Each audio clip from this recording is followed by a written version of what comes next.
Hello, I'm Casey Aiken, and this is 21 This Week. Coming up next, ka-ching, ka-ching, General Assembly passes a $1.5 billion in new taxes. Lame Duck County Executive proposes a $7.6 billion budget for Montgomery County, and Ripley's Believe It or Not, Wes Moore is not running for president. Our panel of insiders will give you the story behind the story. We're joined by attorney and former House of Delegate member Maricé and Jackie Sackstein, chairman of the State of Maryland Young Republicans. Stay tuned for these stories and more on the next 21 This Week.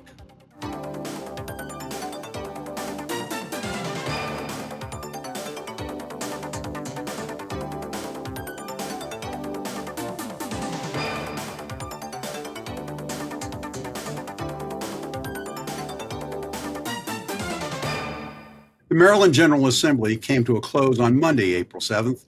In the waning hours of the day, the House of Delegates and the Senate passed a $67 billion budget, the largest in the state of Maryland's history. The budget as passed includes $1.6 billion in new taxes and allegedly $2 billion in cuts, many of which are being sloughed off to the counties to pay for in the future. In a sit-down interview with the Baltimore Sun, Governor Wes Moore, the man with a megawatt smile, continued to call his legislative agenda one of pro-growth and economic progress, and readily blamed the Trump administration for the projected economic chaos impacting the state.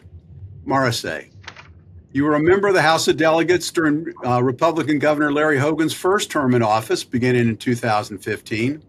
And as I recall, the state was faced with similar projected budget deficits, and that governor and that General Assembly found a way to balance the budget. So this is more, none of us like talking about the budget. I mean, this is more philosophical. What is the different philosophy and how to bring a budget together that serves the people of Maryland? And what was your experience? Well, I love the prompt there, Casey. However, you're comparing apples to oranges. Governor Hogan did not have a now seasoned, let's say, second term President Trump that he had to fend off all of the different cuts that Maryland was receiving. So unfortunately, and listen, I'm not a budget person. Like I hate numbers, etc., which is why I'm an attorney. However, Governor Moore and the General Assembly have had to respond to all the different cuts to our different social programs the state of Maryland has. And the budget, the current budget, yes, the $67 billion budget that they just passed on Monday night has to reflect our values. Like, for example, there is a $28.8 million program that the federal government stopped supporting overall for folks with disabilities. That is a huge program that the state of Maryland is proud of. And for that reason, the budget has to reflect that through state funds, and then also being creative in that now the counties also have to foot the bill as well. For example, counties will have to foot 50% of any settlement issue with an individual who was wrongly convicted, for example, whereas before the state had to pick up that whole bill. So, this is a direct response to the Trump administration cuts to all the programs that we have statewide and countywide. Unfortunately, there's a trickle down effect of now everybody's gonna have to pick up the bill that the federal government is not willing to. Well, it's an interesting take on things, because when at the beginning of the year, before any mention of the Trump budget cuts and what they were doing, there was already a $3 billion deficit, Maricé. So there was a big hole to fill. But Jackie, welcome to 21 This Week for your first appearance. Thank you. And let's talk about the tax increases. There's, the governor proposed two new tax brackets for higher earners beginning at $500,000. Income taxes are being hiked on the middle class because of the elimination of the itemized deduction for earners over $200,000. There's a 2% surcharge on capital gains taxes. For us here in Montgomery County, there's going to be an increase in the piggyback tax. And then there are the assorted higher gas tax, electric bill surcharges, additional vehicle fees, an increase in the tolls, but the most important of them is the tech sales tax, which was vehemently opposed by a lot of people. So what are Marylanders going to get out of this budget? Well, I would say overall very little, and you beat me to it with your response to Maricé that we were dealing with this budget deficit before Trump even, won in November. So this was something that we knew was coming. And to her point about needing to fund things like disability services, there was a huge rally in Annapolis this year because one of the things that the General Assembly wanted to cut from their budget, which of course is fully Democrat controlled over there, was funding for disability services. So there's a little bit of discrepancy there. In terms of what we're getting, what you listed off isn't even the exhausted list of all of the increases that the General Assembly has proposed this year. And I think especially this tech tax and things like, the tax on tires, things like that, all it's doing is driving people out of the state, and especially their businesses. You have Delegate Brian Crosby, who even said himself, this tech tax is terrible. I'm moving my own business to Virginia, but I'm still going to vote to impose it on everyone in the state of Maryland. So even the Democrats don't want to do business in their own state because of the policies that they're enacting. And we've seen this before. We've seen this under O'Malley with these high income earners who are moved into these new tax brackets. They have the resources and the finances to just pick up and move south or move somewhere more tax friendly. So they don't have to stay here. They're going to leave. And then, like Maricé was saying about trickle down, well, that tax burden is going to trickle down onto the middle and lower class families in the state. And the other part of this is I think that this budget deficit has been growing and growing year over year because of Kerwin. And the Democrats have proven year over year that they are not willing to scale it back. Even Governor Moore suggested scaling back on Kerwin this year to try and help with this deficit. It would help tremendously, not just on the tax burden to the state, but also the one that they're pushing off onto the counties who have to continue to raise property taxes every single year just to try and keep up. So I think that the Democrats in the General Assembly, unwilling to make any serious spending decisions to cut back on Kerwin, just shows that they are more beholden to the teachers union than they are to. Well, I want to explore that a little bit with Maricé. Maricé, Yeah. as a former member of the House of Delegates, how did you respond to these pressures from both the need to cut and then also the need to protect your programs, and how did you go about making decisions on where to make your support, to throw your support? Absolutely. And I think to Jackie's point, if anything, the General Assembly has been responsive to the loudest groups. And so because there was an attack on the disabilities community, they raised their voices, and the General Assembly responded to that. To that same effect, one of the loudest voices in the lobbying that we receive in Annapolis is from the teachers union. So I actually agree. When it comes to Kerwin, we have, I feel like we've just invested years and years and years into these programs. Now, it's philosophically, I agree with everything that Kerwin proposes. However, we have become beholden to the teachers union, and I'm one of the Democrats that did not benefit from teachers union endorsement twice. And so that's because I speak to the needs of our students, not just to the needs of our teachers. Our teachers, yes, we need strong pensions, we need strong salaries, et cetera. But we become beholden to the teachers unions to the point where we're losing sight of what really Marylanders need right now. Did I address that question? Because I think there was something else that was going to come up after that. No, it's just, I think what I love about when you appear here is you do provide this additional perspective of having been in the legislature and having to deal with these competing interests on when you're there. So I think it's wonderful to hear. And as we can all pick apart the budget that was passed the other day. There's certainly, I testified twice before the General Assembly on behalf of my trade association, the Maryland Land Title Association, about certain different tax increases. And so, there are all these competing interests. So, the exit question here, we talk a lot about what the experience we had under Governor O'Malley. And so, but as a financial planner told me, you shouldn't make your decisions based solely on taxes. So the exit question will be very short because we're getting the sign to cut it off, is will there be a mass exodus of people from the state of Maryland as a result of all these tax changes? I'll start with Jackie, and then we'll go to Maricé. I do think we're going to see a mass exodus, but only from the people who can afford to get out. So your high income earners, your business owners, you're going to start to see them exit. And unfortunately, the people who can't afford to leave are just going to be stuck holding the bag.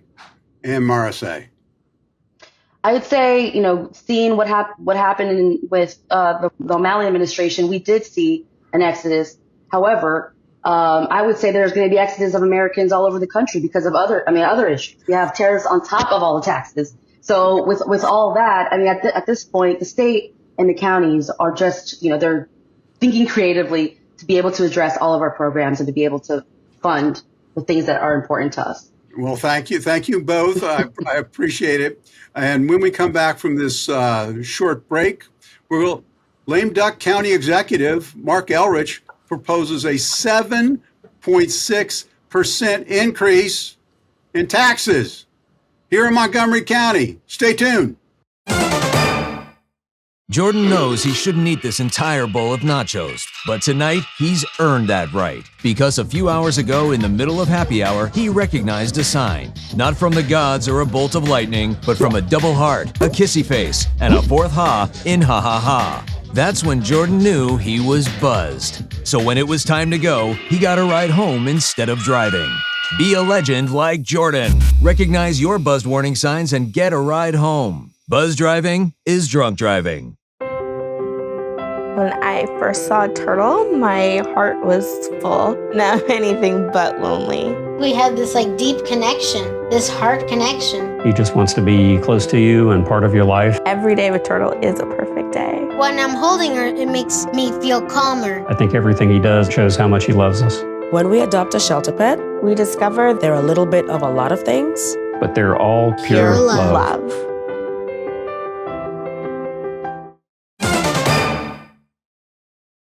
And welcome back. If there is one thing positive that you can say about County Executive Marc Elrich, it's he's consistent. He loves real estate tax increases. A few years ago, he proposed a 7-cent increase on real property taxes, which the county council cut by more than half. And the council later admitted that because of the increase in assessment values, the tax increase probably wasn't even needed.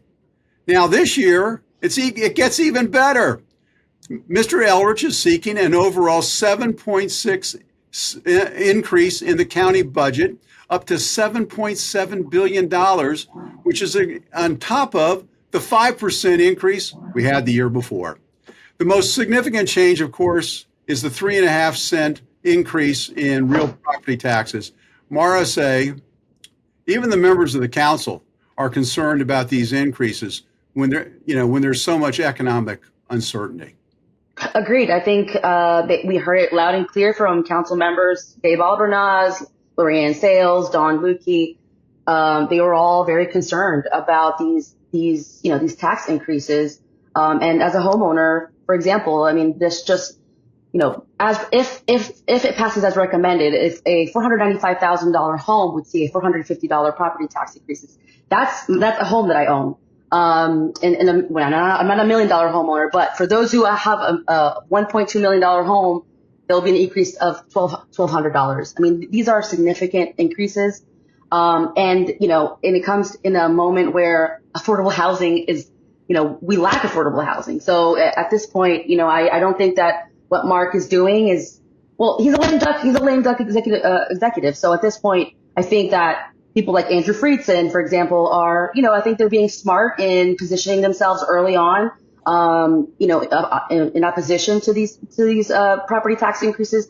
And, kudos to Andrew that he's always really positioned himself as a pro-developer, pro-housing local leader, as you can see, with the areas in Pike and Rose right in the heart of his district. So, while it's going to hurt a lot of us, we do see that politically some are taking advantage to position themselves early on for the county executive race, for example.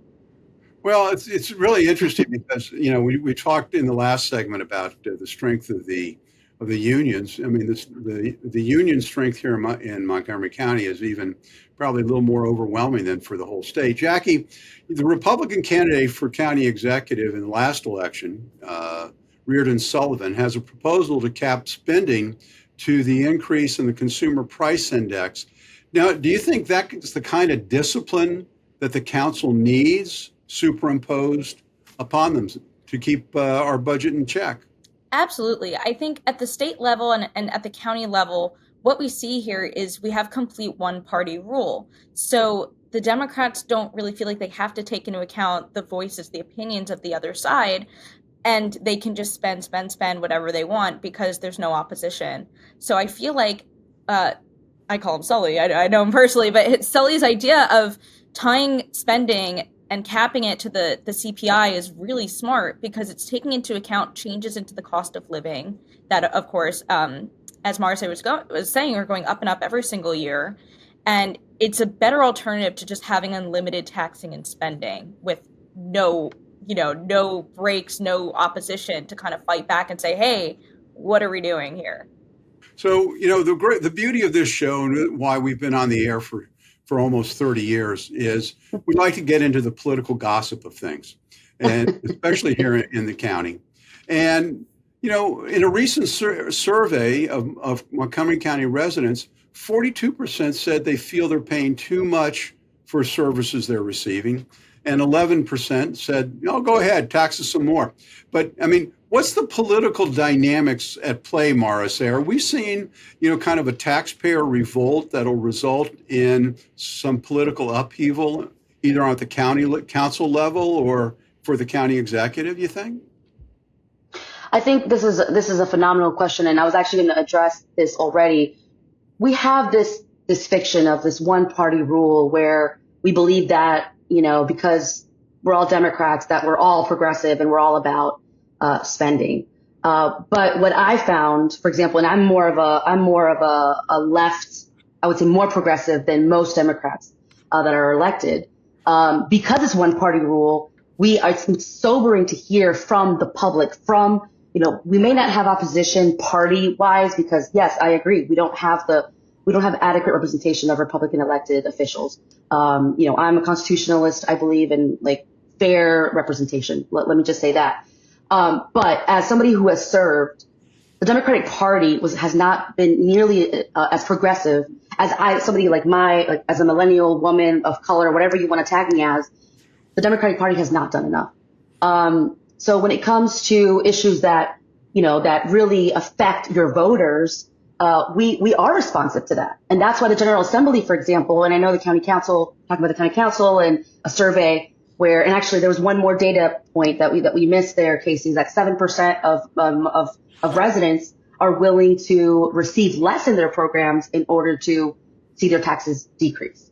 But I see that we got to close this section. What my point is that because it's a one party rule, we are more, vulnerable, I guess, or more receptive to the public because it's the taxpayers and the voters are going to only be attacking the Democratic Party because it's the only party that's in the rule. Okay, thanks. Now, Jackie, I'm going to give you 30 seconds to say whether or not we're facing a taxpayer revolt. Well, I was going to say, I'd love to talk to the 11% of people who actually want to pay more in taxes because those are unicorns. But I would say it's tough. And I think it goes back to kind of what we were talking about in the interim about federal employees. A lot of the Democrat voter base in Montgomery County are federal employees. So if they're leaving the state due to not having their jobs here anymore, I think we could see that combined with the frustration in the cost of living seriously make some changes in the county. It'll be fascinating to watch. But I want to go on to our last topic, and I always say that the last topic is the fun topic because it's the one that is, it's kind of the one you pull the pin on the hand grenade and just throw it out for everybody to respond to. So, as of April 2025, Maryland Governor Wes Moore has consistently stated his intentions to remain in his current role and has dismissed speculation about pursuing higher office in 2028. While some political analysts and media outlets have speculated about his candidacy, Governor Moore keeps reiterating that his focus is on serving the people, and he has no plans to run for president. Now, Maricé, the problem with being in a leadership role like Governor Moore has is that if there are a couple of bad budget years in a row, it'll hurt his upward mobility. So do you think he's going to be hurt by this last session of the General Assembly and the fact that we've raised taxes so much? I think I respect the governor for staying true to his values, and I think there is cohesion in what he's saying. As like right now, he's not grandstanding, he's not running for president. He's doing what Marylanders need, and sometimes, yes, it is. It's if you have tough budget years, you have to increase taxes. He's smart in that he also reminds folks, this was not my intention. I am a pro-business governor. Like for example, with the tech tax programs, there's going to be still protections for certain companies that do work with certain tech companies, et cetera. That, for example, in College Park, the district, the Discovery District, what that it's called. But I think that there is, I really admire and I respect the governor for taking the hit where he needs to and being a true leader for the state of Maryland. Well, I guess that means she's not going to be hurt by the tax increases. Jackie, you got about a minute to wrap it up. I absolutely think he's running for president. And I think we've seen this with governors all over the country when they're asked that same question. They're always going to say, I'm here for my constituents. I'm focusing on my state. But we've seen him traveling outside of the state probably just as equally as he's spending time in the state. And I think that's a pretty good indicator that he's planning to run. I think it's going to be really interesting as well that a lot of people, and this is one of the things I'm passionate about, a lot of people, day-to-day voters, don't even know we have a General Assembly, let alone what they're doing and what impact it has on them. So I think the General Assembly is going to be very quick to throw Governor Moore under the bus next year because taxpayers are already kind of inclined to blame their problems on the governor. And I think that that's going to be a big burden for him to have to overcome, especially if, as the rumors are spreading, Larry Hogan might get in the race. And almost like we have the Biden-Trump rematch that we almost had, we could have a, not Hogan by proxy this time, but we've had 4 years of Hogan, we've had 4 years of Wes Moore. Let's let the taxpayers decide who they like better. Well, those are very, very bold predictions, and we're going to have to wait to see which of those comes to fruition. Stay tuned for parting shots when we come back from this short break. Hey world, I have a quick message. It's about safe driving. All right, let's go. Anytime you're driving, have the seatbelt buckled tight. Both hands on the wheel and your phone out of sight. When not in your hand trying to text somebody back. Because if you do, your car might get smacked. The moral of the story, just put your phone down. The people on the road will stay safe and sound. Put your phone down, put your phone down. People on the road will stay safe and sound. Yeah.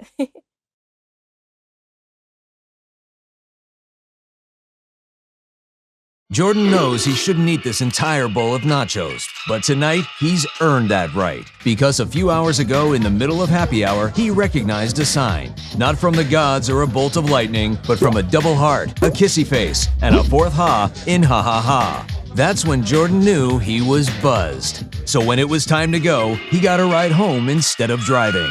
Be a legend like Jordan. Recognize your buzzed warning signs and get a ride home. Buzz driving is drunk driving. Welcome back. Now with parting shots, Maricé Morales. It's going to be a somber message this time, Casey, with every piece of bad news that we receive pretty much on a daily basis from the Trump administration, just remind Marylanders to do the right thing, to speak up for others. We need each other, and I'm talking about the civil attacks on the immigrant community, on people of color, people being profiled. And not only that, but Americans, using the right of free speech also being attacked. That's all for today, Casey. Well, I know you've been concerned about it for a long time, Maricé. Thank you so much for those comments. Jackie, your first opportunity to give a party shot. Yeah, I'm going to stick with the theme of the episode, and probably something we always see when it comes down to brass tacks at the voting booth is it's all about the economy. And I think that Marylanders need to, get their wallets ready because Maryland and the county, they're coming after your money. And those who are prepared to leave or going to start looking into doing so. I've heard of several people personally who are already looking for a way out, and I think 2026 is going to be a really interesting year electorally. Well, thank you, Jackie, and again, welcome for your first appearance on 21 this week.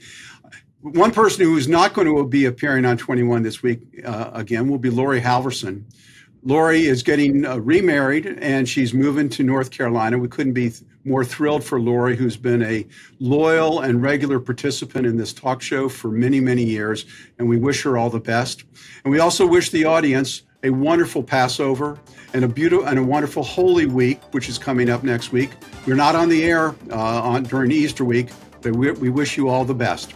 For 21 this week, I'm Casey Aiken.